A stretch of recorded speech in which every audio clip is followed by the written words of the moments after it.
आतंकवादियों के नाम बताओ, नाम बताओ, नाम बताओ। आजाद साहब नाम नाम बताओ, आतंकवादियों के नाम बताओ। आजाद साहब नाम बताओ। मोदी जी इंसाफ करो, इंसाफ करो, इंसाफ दो वाली।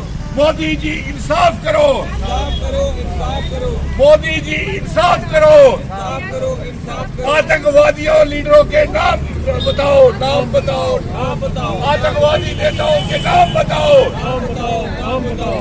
जो हम यहाँ पे प्रदर्शन कर रहे हैं वो इस बात को लेकर के कर रहे हैं कि जिस बात का खुलासा गुलाम नबी आजाद साहब ने कहा कि 2005 में उन्होंने उस समय के प्रधानमंत्री नरेंद्र मोदी जी, गुलाम नबी आजाद ने कहा कि 2005-8 के उस समय के प्रधानमंत्री जी को उन्होंने एक लेटर लिखा था जिसमें आतंकवादियों के और हवाला के पैसे के साथ वो एमएलए बने, फिर मंत्री बने, लेकिन उस समय 2008 के प्रधानमंत्री जी ने कोई कदम नहीं उठाया, क्योंकि ये जम्मू कश्मीर की रक्षा का, सुरक्षा का मसला है।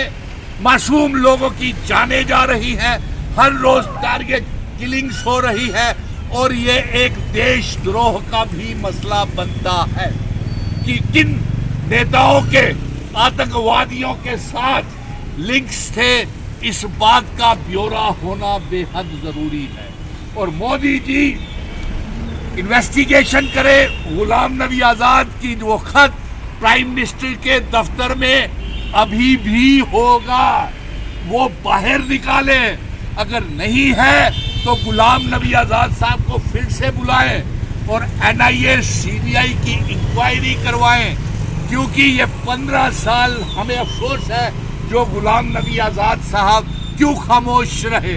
15 सालों में कितनी बहनें बेवा हो गई, कितनी बहनों के सुहाग उजड़ गए, कितनी माओं के लाल चले गए, कितनी टारगेट किलिंग्स हुई, कितने सुरक्षा बलों की शहादतें हुई।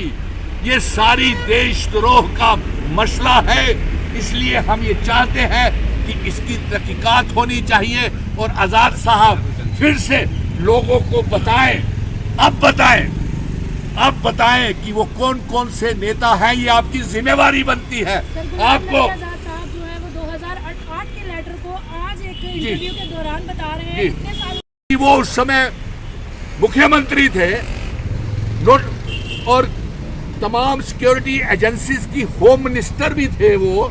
फिर उसके बाद पार्लियामेंट में मेंबर पार्लियामेंट रहे। उन्होंने भारतीय संविधान, इंडियन कॉन्स्टिट्यूशन की कसम खाई। तो क्या उन्होंने उस समय इंडियन कॉन्स्टिट्यूशन की गलत झूठी कसम उठाई थी? दूसरा, वो उस समय जब यूनिफाइड एरिया कमांड के चेयरमैन थे, वो उन एजेंसीज को भी बता सकते थे। गुलाम नबी आजाद साहब, ये सेडिशन का केस, देशद्रोह का केस, उन तमाम नेताओं को जिनका खत में आपने खुलासा किया है उनके ऊपर भी बनता है और आपकी जिम्मेवारी भी बनती है कि आपने उस समय कदम क्यों नहीं उठाए, उस समय की एजेंसीज को क्यों नहीं बताया। अगर समय के ऊपर आपने ये कदम उठाया होता तो 15 सालों में आतंकवाद को हम कुचल देते। हम अपनी जान को बचाने के लिए, कश्मीर से सारी पलायन हो गई, हिंदू आ गए, मुस्लिम भाई बहन आ गए, कश्मीरी पंडित आ गए, सारे मुलाजिम आ गए, उनकी जानो माल की सुरक्षा का सवाल है।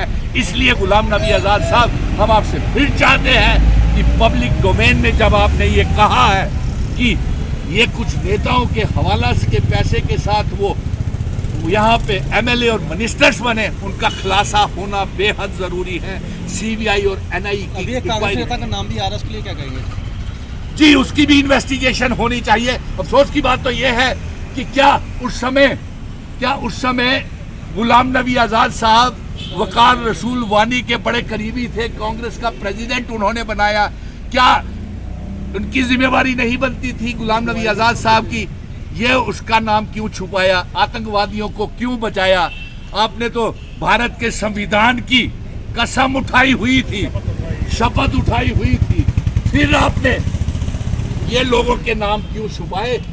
हम अपनी मोदी जी, हम अपनी जानें बचाने के लिए, टारगेट किलिंग्स को रोकने के लिए और जम्मू कश्मीर में खून खराबा रोकने के लिए आपसे ये फिर मांग कर रहे हैं कि जो गुलाम नबी आजाद को फिर से सीबीआई, एनआईए और प्रधानमंत्री जी अपने कार्यालय में बुलाएं और ये इसका ब्यौरा करें कि आतंकवादी नेता, टेररिस्ट नेता कौन है जो मंत्री बने, एमएलए बने और हवाला के पैसे के साथ वो यहाँ पे सत्ताधारी मंत्री पद पे भी रहे और एमएलए भी रहे। ये बड़ी गंभीर